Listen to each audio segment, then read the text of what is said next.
Sliced it up and put it on my fork, chewed it and burped it out. New show on YouTube called Spice Drop, the merch is out. We cooking on camera, making recipes for your house.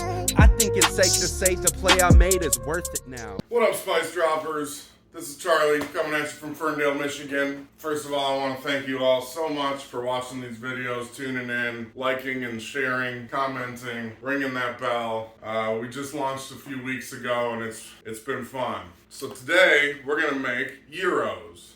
Very traditional Greek-American sandwich, very popular in Detroit. It's a pita wrap with, there's lamb and beef meat in there. Now, I will say, when you see this in restaurants, they have a vertical spit where they just pack the meat on there and it slowly rotates and cooks all day. The juices fall down and they just shave it off the side, and then as that's exposed, then, you know, it caramelizes all the juices in there. If you've never had one, you need to try one.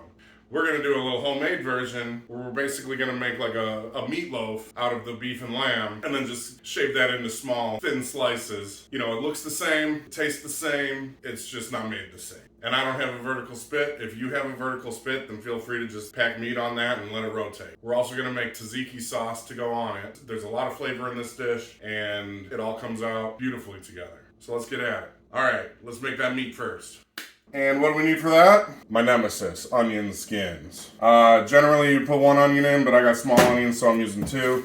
And we are going to put these in a food processor, so it doesn't have to be super finely chopped. The only reason I'm doing this on camera is to complain about how much I hate onion skins, because they are the worst. They piss you off because you're also crying while you're cutting these. They're bad for dogs. The list goes on and on. They get stuck to the knife. Onion skins, the worst. Why haven't they invented onion without skin? They have square watermelon. They have seedless grapes, but they can't have skinless onions yet. Come on now. Anyway, so yeah. Just get that stuff out of the way. We're just really all we have to really do is cut these a little bit and then throw them in the food processor. Just kind of chunks. Put them in here. I got the blade in there already. And we're basically gonna make like a pulp out of this. It kind of comes out like applesauce. I got a tablespoon of garlic here, minced. You don't have to put this in here, but I think getting the juice mixed in with the onions adds to it. So we're gonna put this in here till we get to like a little, we're looking for the consistency of applesauce, really. You will see it starts to creep up on the sides, so you're gonna have to push this down a little bit, a few times. It should take probably about 30 seconds of pulsing to get what we're looking for, but you're gonna have to push it down. And that looks good. All right, let's get these onion skins out of here so I never have to think about them again tonight. Since I pretty much put onions in everything because they are so good, but the skins are so shitty. Now, step 2. I cut about a 2-foot square of cheesecloth and then folded it over a few times. And we're gonna need to get this juice out of these onions. So just put this in here. Well, I'm gonna put this in the bowl first. Scoop this down into here. And you see it's kind of applesaucey there. That's what we're looking for. Now we're going to squeeze this out. You could also do this with paper towel, but as you will probably see someday on a blooper reel, I tried that once and it just splooshed all over me. So now you you see all the juices out of there. Now it's not like apple juice, or applesauce. Now it's like, I don't know, applesauce without juice in it. And now we will get the meat out. We have 1 pound of 80/20 ground beef. I would not suggest getting super lean ground beef because we do need that fat in there. And then we have 1 pound of ground lamb, unseasoned. Now, we're gonna throw these onions in here and then we're gonna save this for later. And now it's time to spice drop.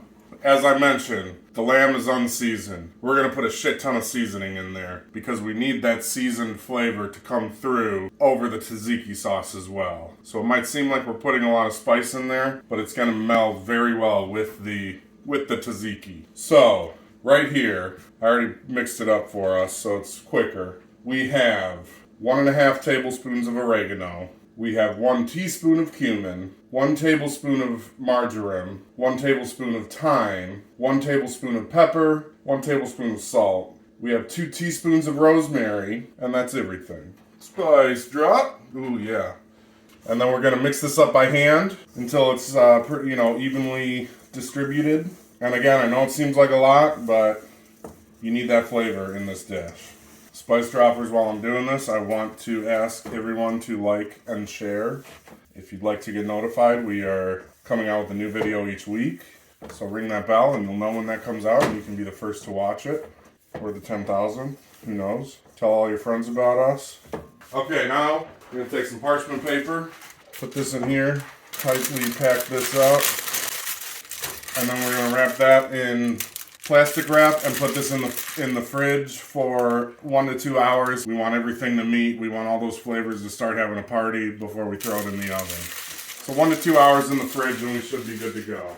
While this meat's in the fridge, we're gonna have to clean out the food processor and we're also gonna make the tzatziki.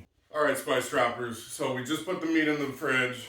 I'm gonna make this tzatziki sauce immediately because this also needs time to rest. If you don't know what tzatziki sauce is, basically all it is a cucumber yogurt sauce. Super simple to make and it's delicious. I would definitely recommend using fresh dill for this. So let's get at it. I'll show you how to do this. Then we'll wait for the meat to be ready and throw that in the oven. All right, so what we're gonna need here, we're gonna need yogurt, Greek full-fat whole milk yogurt. I would not get low-fat because it's not going to meld correctly. We have an English cucumber. You can really use any cucumber you want. These are just easier because there's no wax on the skin and they're about the exact size we need for the amount we're making. Then we're gonna put a little bit of distilled white vinegar in there and some extra virgin olive oil. And again, like I said, we need that dill. First things first, we need to start this cucumber. So like I said, we're gonna use most of it, probably about 80% of this. First, we're gonna take the skin off. And again, because it's an English cucumber without the wax, we're not worried if a little bit of that skin still stays on. Now, if you were using just a regular cucumber, you definitely want to get all that skin off because it has all that wax on it. Okay, so that's good to go. Now, we'll get rid of this stuff and we're going to grate this. I like to just use a box grater for this. What we are going to do first though, that cheesecloth that we saved, we're going to put this under there because we're going to need to take the water out of this as well. And that onion and garlic that was in there before is going to actually add some flavor too. So I'm using not the finest, but the second finest grate on here. And yeah, we'll just start doing that super quick. And you do want these kind of little stringy pieces in there because it will add texture. And we're down to where we stopped taking the skin off, so we're good to go. Take another bowl, and then we're gonna squeeze this. Squeeze that out. Oh, look at that, that looks delicious. You can put this in a smoothie if you want, I don't know. So we're gonna wanna get as much of this water out as we can. Okay, so now we look at this. It's clumped up, which means there's a lot less water in there. And we're gonna put that in our tzatziki mixing bowl. And then to this, we're gonna add 2 cups of that whole milk Greek yogurt. So we got that. Take the dill. I'm gonna rip off, honestly, like all of that. Finely chop this. Throw that in there. And obviously you can adjust these to your taste. I honestly don't like dill a lot in anything except this sauce. But like you can mess with how much dill's in there. You can throw mint in there as well. Then we're gonna do about a tablespoon of olive oil and about a teaspoon of the vinegar. And the vinegar, all it's really in there to do is bring the other flavors out. And then we're just gonna mix this up. Fold those cucumbers in. I'm actually gonna put even more dill in there.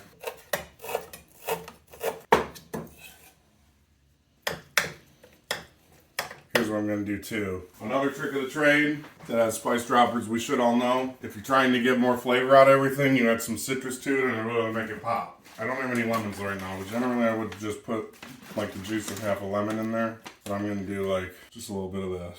Boop. I don't know, half a tablespoon. Let's try that now. Oh yeah, that's popping.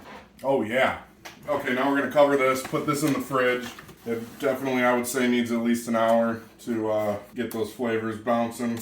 Obviously, I made a ton of it. I'm not going to use all this tonight. You can store this for about 3 to 4 days in the fridge. All right, Spice Droppers. It's been about 2 hours. Let's get that meat out and keep going with this process.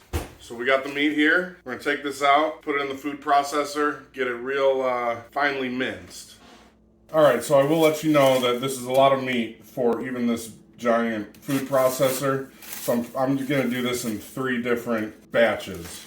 But here we go. Now you can kind of see it clumping up in the top, so you want to avoid that and just keep pushing that down a little bit. Kind of want to make a pate out of it.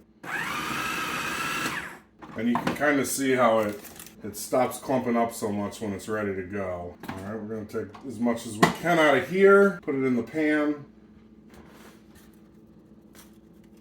And you can see much different consistency than this. While we're doing this, we're going to preheat our oven to 375. Throw the next third of meat in there.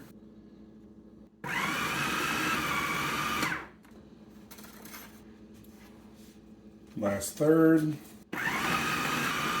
All right. Take this out, get as much meat off these blades as I can without cutting my finger off. And now we're gonna push this down as much as we can. We're trying to get rid of all the air in there, even it out. Now we're gonna throw this in. Generally takes about 45 minutes to an hour. We want it to get to 160, 165. What I'm gonna do, when it's cooking, all the oil is gonna come out, all the grease is gonna come out, and then I'm gonna go back and cut into it and let it rest so that that grease kind of gets back into it. Because if you think about when it's on the upright spit, that grease just constantly covers that and gets into the meat, and that's really the effect we want. So we'll throw this in, again, 375. We're gonna check it in about 40 minutes. What up, SpiceDroppers? It's Charlie back. The meat's ready to come out. We temped it at 165, so we are good to go. Look at that. We'll get a close-up over here. I'll show you how we let this rest while we prep the veggies and everything for the sandwich. We got a fair amount of grease floating around the sides of this. And it does, it shrinks up a little bit because that's what meat does when it's cooking. So basically all I'm gonna do is cut some slits into this to let some of that grease get back in that meat. Move it around a little bit so it gets in all the nooks and crannies. And then we'll set this aside for now. I turned the oven off. It's still warm in there. So I'm gonna throw this pita in there, warm this up, take a tomato, then get another onion out, cut these. More fucking onion skins to deal with. Cool. Cut these into little strips. All right, now the tomato. And cut these in half. All right, pita's nice and warm. And then we're just gonna kind of shave this off. Throw this back in here. You're not gonna wanna store it in that because that is all gonna coagulate and won't be pretty when you're reheating it. Look at all that juice. Grab some of this meat on here. You can smell all the aromas from all those herbs and spices we put in there as professional spice droppers. Put the onion on there. Put the tomato. A few dollops of this on there. All right, let's try this. Let's get the nice close-up of it. You got all those Greek flavors coming through. There's the meat. All right, Spice Droppers, let's try that first bite. I love all of you. Please remember to like and share and subscribe. Tell your friends. It's been real. Just gonna fold that up. Take one bite, let's see.